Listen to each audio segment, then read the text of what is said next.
We were also talking earlier and about MPs' protection and those unedifying sights last week, Quentin, where there was a baying mob outside Parliament. Harriet Harman said today in the Sun newspaper, maybe we should go back to COVID days where we appear on Zoom. She's totally wrong, I think. What does that say about our democracy if we're allowing a baying mob to stop the process? That suggests to me that Harriet wants to sit at home eating biscuits and just do the minimum of work.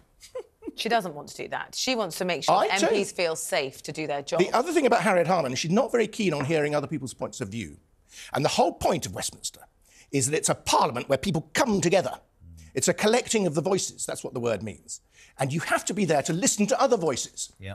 And if you're not going to be there in the lobbies, in the corridors, talking to other MPs, then I think you're letting your constituents down. I think what she's concerned about is there being a situation where someone didn't feel able to voice their view because they didn't feel safe to come to Parliament. Nothing new in that. I knew a man called Ian Gow, who was a Conservative MP who was blown up by the IRA. He was an amazingly brave bloke. He knew that he was under threat, and yet he went on going back, doing his public duty. Listen, my point is like that, but it's about what is our democracy. And for me, whether it's the police or it's acts of Parliament or it's society as a whole, we should absolutely have a right to protest. But when fanatics hijack protests and people are scared, something has to be damn well done, Quentin, doesn't it? Democracy is a very dangerous business. Yes. And it has been since the days of Socrates. OK, we don't make them drink hemlock anymore. But, you know, there is still... MPs still get put through the ringer, as you can see from Scott Benton and Peter Bone.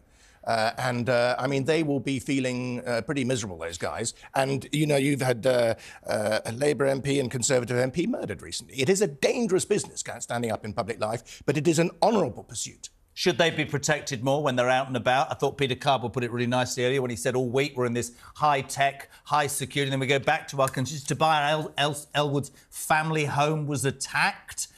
Should we be doing more? There were people protesting outside of Tobias Ellwood's house. Yeah. But still pretty frightening. OK, yeah, you're absolutely right. Sorry, but should we be doing more for them when they're in their constituencies? Well, I think if there are serious and credible threats, then those threats have to be countered. So you think it has to be on an individual basis? But I'm reluctant. I don't think it would make sense to give every single MP a bodyguard, which is the proposal of some people. First of all, I think the expense, how you're going to fit it into the Houses of Parliament, but also it seems to me, going back to what Jeremy was saying, it's sending a message to the extremists, saying we are on the run from you. Well, in terms of the protests and the demonstrations that we're talking about that have been happening every Saturday, you know, the Home Secretary said to them, you've made a point, now end the protests. Yes. Is he right? I think he is right. I've been very riven on this, because I believe very much in free speech. I'm a live and let live man. And people should be able to protest. That is one of the great freedoms of the West. However, when those protests become threatening, then it worries me. A friend of mine has a Jewish daughter. She lives in Salisbury. She is thinking of emigrating to Israel because she no longer feels safe in this country because people are parading on the streets and shouting about the destruction of Israel. So I am riven on this. My personal feeling is if you get every weekend scenes that are on the street that some people consider threatening, which are being badly policed. The lack of policing is very striking. Then that's going to create a suppressed sense of annoyance. Completely agree. You talk about your friend. I've got a friend whose son can't go on the bus unless his parents go with him because of the abuse. He's 14 years of age. Let's talk about the police thing you said. I'm with you. I'm absolutely for protest and free speech. But the police stood with their arms folded while people put on the side of Big Ben from the river to sea, which calls for the annihilation of the Jewish race. That's an absolute fact. The police should have done something about that. The Met Police have made a decision. I believe that is not something that is breaking a law to say they can then arrest people. Try telling that to 6 million. Try telling that to the families who lost people in I'm saying Jewish that's the decision that the Met Police have made. Well, I think it's the wrong Yesterday, decision. we spoke to a protester who said that he felt actually those protests had been over-policed and they were there, I'm just putting it across his side, to say that they felt like it was excessive how many police there were because they weren't required. It was peaceful protest. But, however, every weekend, and the scenes on those marches are not great, some of them. And I just don't believe the protesters. I think that they are taking the mickey.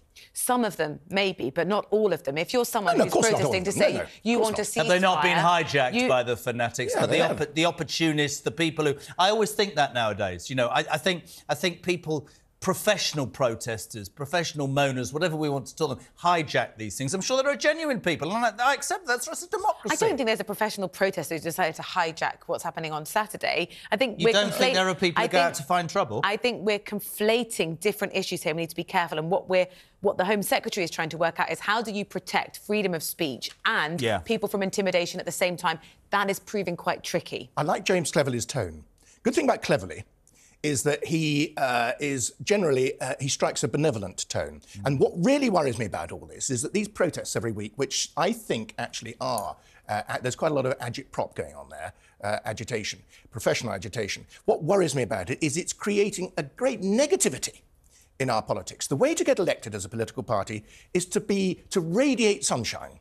Sound like David Cameron. Who's radiating sunshine? Nobody's radiating sunshine at the moment. It's very important that democracy should be permissive.